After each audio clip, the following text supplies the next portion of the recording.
So guys, a couple of things to go over, a couple of pros and cons about fasting, just so you can get the better of it, get a little bit more knowledge about it. Right, what the different kind of fasts are, pros and cons to fasting, and basically the protocol that we're doing here is 5-day challenge. Now the 5-day challenge that we're doing is going to give you an example of different fasting protocols. What that means is there's different sort of variations, and try and understand that what we're doing here over the 5 days is very aggressive. It's not something that you want to be doing very often. So if this is your first time doing this, you'll notice there's people on the group who've done it before. I do one of these challenges every month, basically the start of each month. That's kind of the way that you want to do this. You do not want to really be doing this much more often than that, because some of the downsides of fasting, well, one of the downsides of fasting, the main downside of fasting, is because you're not bringing in enough calories, you're not consuming enough protein. Getting the protein in is very difficult, which is why, one of the other reasons why we break the fast with those 2 scoops of protein. You have to remember this is very important. There is a daily recommended amount of protein that you need for optimal health, right? That's 1 gram per pound of body weight. Now, what does that mean? Say you're a 10 stone person, that means you're 140 pounds. That means you need about 140 grams of protein per day for optimal health. Now that is going to sound like quite a lot. I need about 210 grams of protein. I normally average about 220, 250 every single day. That's my priority every day, to ensure that I have that amount of protein every single day. Now when you're fasting, sometimes that can be difficult to achieve because, again, there's less food coming in. Now we don't want to solely rely on protein shakes. You can do it, but remember, a protein shake is a supplement. You supplement your diet, you don't substitute your diet. So if you're trying to eat meals, eggs, chicken, fish, meat, whatever, and you just can't consume the right quantity, then we would think about a supplement. So we're doing it part of the fast. One is an appetite suppressant, because what you do find, what I find personally, is if I don't have the shake and I start eating, I find it very hard to stop eating. One of the reasons why intermittent fasting is so good for me, where I like it, I can manage my weight a lot better with it, is because I'm not eating. It's as simple as that. It's much easier for me to not eat all day than it is to have a breakfast at, say, 8 o'clock, lunch at 1, dinner at, say, 7, snacks in between. I just want to gorge all day, and the quantities I eat are quite big. So for me, fasting's perfect. It means I can have what the fasting protocol that I prefer is the warrior diet, the one that we did today, and the one that we're doing tomorrow. Also the one that advanced people did yesterday, which is the 4-hour eating model. For me, that works absolutely fantastic. It means I can have 2 really huge, large meals. If you watch the video I put up this morning, in the video, Guy Thomas doesn't talk directly about intermittent fasting, but he does talk about small eating windows or 2 meals a day, and how good it is for reducing belly circumference, for reducing belly fat. So that one works very well for me. I get to have 2 huge big meals. I eat a meal at 4 o'clock, and then I eat a meal then at about 7:30, 8 o'clock, and I have a protein shake in between the 2. So I break my protein shake, I have a huge meal, I have a protein shake, and I have a huge meal. So I have about 50 grams of protein in each one of those meals. That's 250 grams. So the protein here is very important. So that is one of the reasons why this fasting protocol is not to be something to be repeated too often, because getting the right amount of protein is very difficult.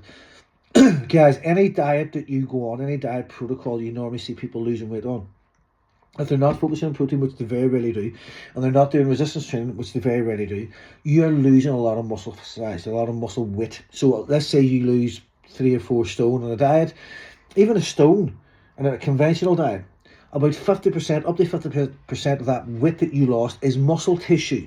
This is why I do not, if you watch my videos, you understand what I do with the sort of, the way that I approach coaching, is I do not like using scales, right? Because you can lose a bit of muscle tissue and you're going to have a dramatic weight loss. This is why I think things like Weight Watchers and Slimming World are dangerous, if you want to be quite blunt, because they focus so much on weight loss, and a large percent of that weight is muscle tissue. When you get to the age of 40, 45, that can be detrimental to your health and your lifespan, because some of that muscle tissue might be very hard to get back, as we're also entering the age of sarcopenia, hormonal decline, perimenopause, all that kind of stuff. You need muscle tissue in your body to keep your metabolic rate fast, to keep you healthy, to keep you functioning, to keep you working. So we cannot sacrifice protein. So this fasting protocol should only be done sparingly once a month. And even then, as you can see, we're focusing on protein. So that's the downside of fasting. The other downside of fasting, one of the other cons here is for women. Women don't get away with fast as good as men do. Men seem to do really well, seems to boost testosterone. Women seem to not strive too much on it. I think it comes from an evolutionary sort of thing to do with having kids. You need that energy, so fasting doesn't work well, especially, like I said before in the previous video, for women who are within their normal menstrual cycle and aren't going to perimenopause or menopause. The second half, especially the last week of your cycle, when progesterone should be elevated, progesterone does not like fasting, so you'll find it very, very difficult to do then. First 2 weeks, brilliant. Last week, don't even think about it, because it's going to be very challenging. Your blood sugars are going to be all over the place.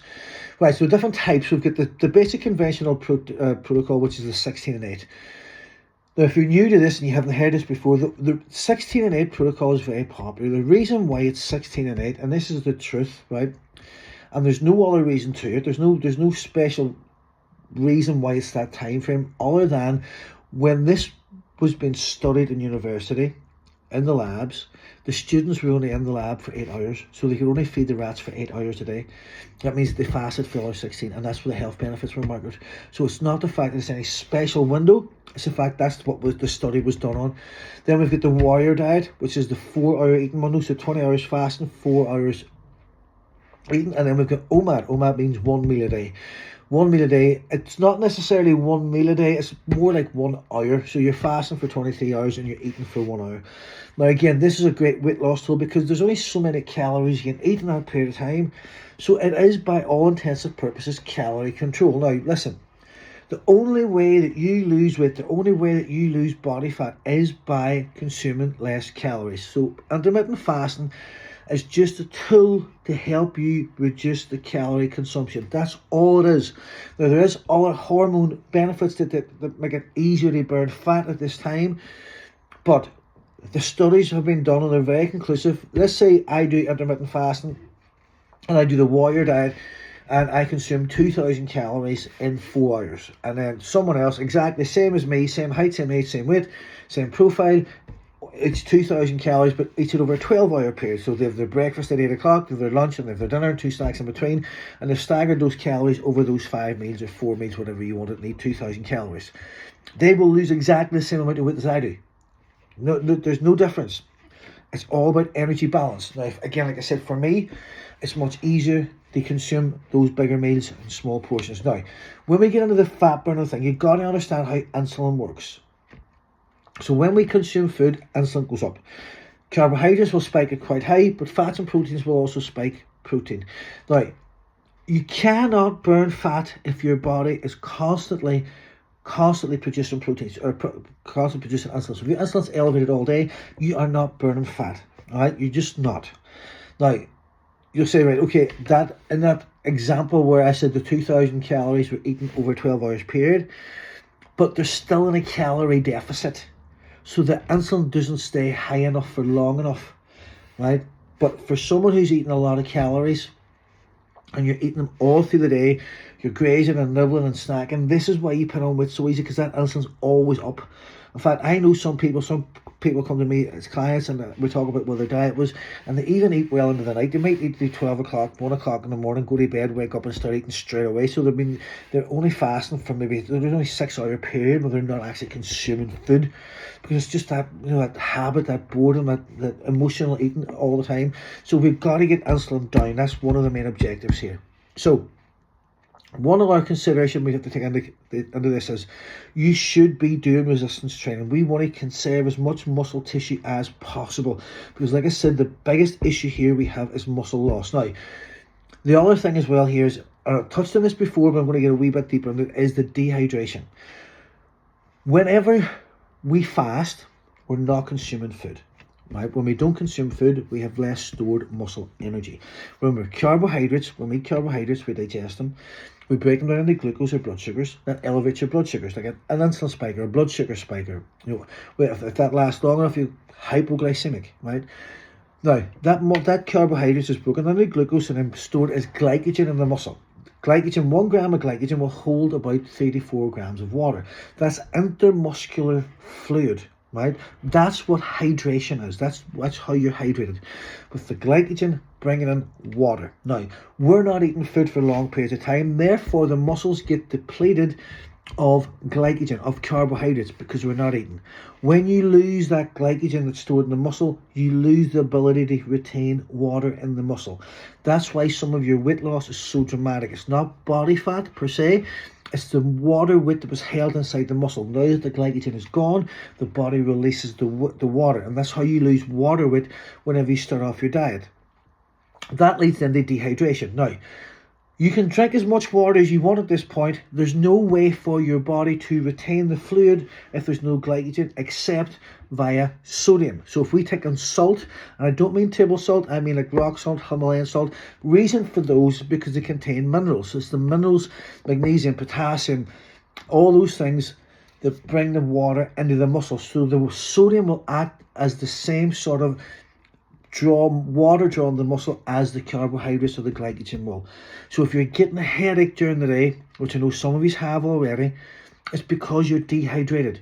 Maybe you've overconsumed water. You might have had your salt in the morning, but you drank more water and you diluted those electrolytes. So if you're going to drink a lot of water, you've got to add more salt.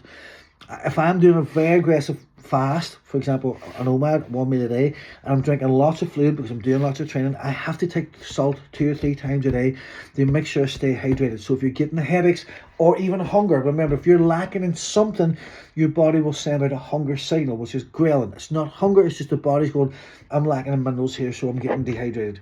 So that hunger feeling or that headache is dehydration. It's not hunger. Right? It's not hunger. As long as there's fat in your body, you have fuel. You have to remember that. All right? So that's the main things that we need to really focus on.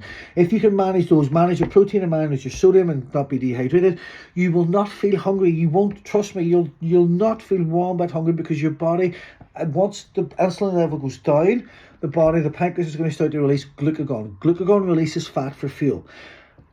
There cannot be glucagon and insulin together. You have one or the other. So when insulin goes down because there's no food, and glucagon goes up because it's starting to release fat for fuel, your energy levels will stay here. You will not be hungry because you're tapping into the fat for energy. So as long as there's fat in your body, guys, you are not freaking hungry, right? You just get this switch in your head that makes you think food, food, food, food, food, food. You have to learn to switch that off, otherwise you'll never manage your weight, you'll never lose weight and keep it off. You have to be able to know that, right, okay, something's not right here. I'm not getting enough sodium. I'm dehydrated. Let's manage that.